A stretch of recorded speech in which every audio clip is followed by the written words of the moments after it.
Assalamualaikum warahmatullahi wabarakatuh. Saya Sufia Amini. Di video kali ini saya akan mencoba menjelaskan tentang globalisasi. Video ini saya buat dalam rangka memenuhi tugas akhir mata kuliah Pendidikan Ilmu Pengetahuan Sosial. Langsung saja kita masuk pada submateri yang akan kita bahas pada video ini. Kali ini saya akan membahas 5 submateri globalisasi, yaitu pengertian globalisasi, bentuk globalisasi, dampak globalisasi, faktor penyebab globalisasi, dan yang terakhir upaya mengatasi globalisasi. Pengertian globalisasi. Apa itu globalisasi? Globalisasi adalah proses mendunianya suatu hal sehingga batas antara negara menjadi hilang.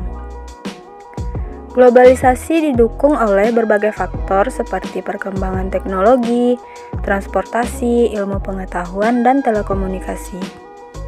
Pengertian globalisasi menurut para ahli. Yang pertama, Ahmad Suparman. Menurut Ahmad Suparman, globalisasi adalah suatu proses menjadikan sesuatu benda atau perilaku sebagai ciri dari setiap individu yang ada di dunia tanpa dibatasi oleh wilayah. 2. Lawrence E. Rothenberg.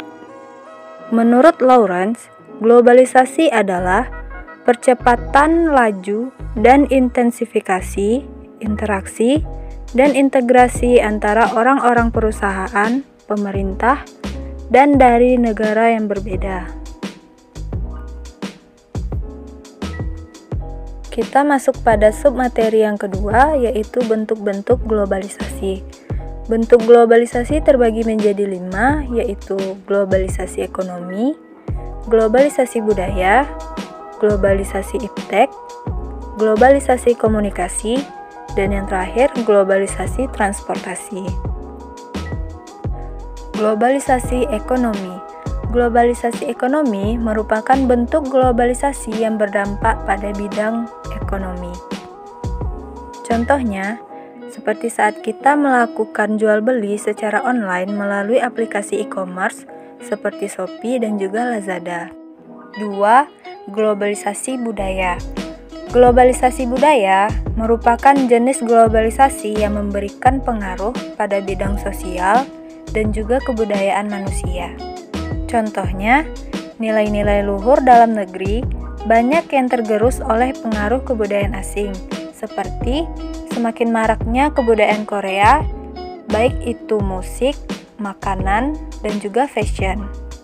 3. Globalisasi iptek. Globalisasi iptek adalah bentuk globalisasi yang memberikan dampak pada bidang ilmu pengetahuan dan juga teknologi. Contohnya, semakin berkualitasnya pendidikan dan juga pengajaran menjadi lebih maju dan juga modern. 4. Globalisasi komunikasi. Globalisasi komunikasi adalah jenis globalisasi yang memberikan pengaruh pada bidang komunikasi. Hal ini ditunjang oleh kemajuan teknologi di bidang komunikasi melalui perangkat dan juga aplikasi yang canggih dan semakin modern. Contohnya, pergeseran media massa dari arah konvensional seperti koran dan juga majalah menuju ke bentuk digital seperti portal online dan juga blog.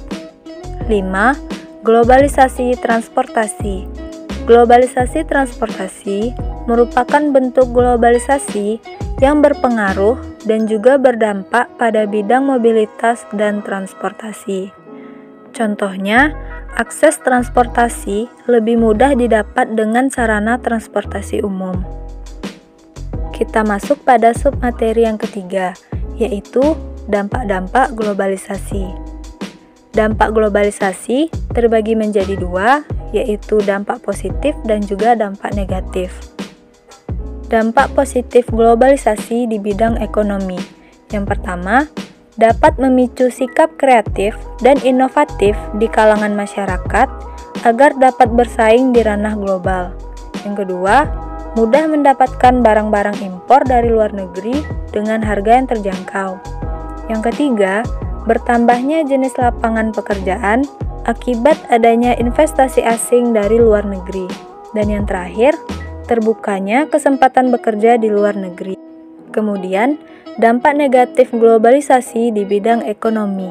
Yang pertama, pasar nasional akan dikuasai oleh barang-barang impor. Yang kedua, memicu konsumerisme atau gaya hidup tidak hemat di masyarakat. Yang ketiga, masuknya banyak tenaga kerja asing yang mendominasi tenaga kerja lokal. Dan yang terakhir, matinya usaha-usaha lokal karena penjualan barang dari luar negeri. Kemudian, kita akan membahas tentang dampak positif dan dampak negatif globalisasi di bidang sosial budaya. Dampak positifnya, yang pertama dapat menuntun masyarakat berpikir modern. Yang kedua, menuntun masyarakat memahami keberagaman budaya di dunia atau multikulturalisme dunia. Dan yang terakhir, mampu menumbuhkan sikap toleransi antar masyarakat akibat adanya rasa saling ketergantungan, baik itu ketergantungan pekerjaan maupun pendidikan. Kemudian, kita akan membahas dampak negatif globalisasi di bidang sosial budaya. Yang pertama, gagal memahami modernitas hingga berperilaku menyimpang, seperti kenakalan remaja akibat tayangan televisi atau media massa lainnya. Yang kedua, mudah terpengaruh oleh budaya-budaya barat dan budaya luar hingga melupakan budaya lokal. Yang ketiga, budaya lokal dianggap sebagai budaya yang tradisional dan harus ditinggalkan. Selanjutnya, kita masuk pada submateri yang keempat, yaitu faktor penyebab globalisasi. 1. Perkembangan teknologi informasi dan transportasi. 2. Meningkatkan kerjasama internasional. 3. Kemudahan transportasi. Dan yang terakhir, ekonomi terbuka. Kita masuk pada submateri yang terakhir, yaitu upaya mengatasi globalisasi. 1. Bersikap lokal dan berpikir global. 2. Menumbuhkan sikap mencintai produk-produk dalam negeri. 3. Memfilter kebudayaan asing berlandaskan Pancasila, norma, dan juga adat istiadat yang berlaku. 4. Mengimplementasikan nilai-nilai Pancasila dengan sebaik mungkin. 5. Mengembangkan usaha-usaha mikro. Dan yang terakhir yaitu menegaskan arah politik luar negeri Indonesia yang bebas aktif serta berorientasi pada kepentingan nasional. Baiklah teman-teman, sekian materi yang bisa saya sampaikan dan saya bahas pada video kali ini. Dan jangan lupa like, komen, dan subscribe ya.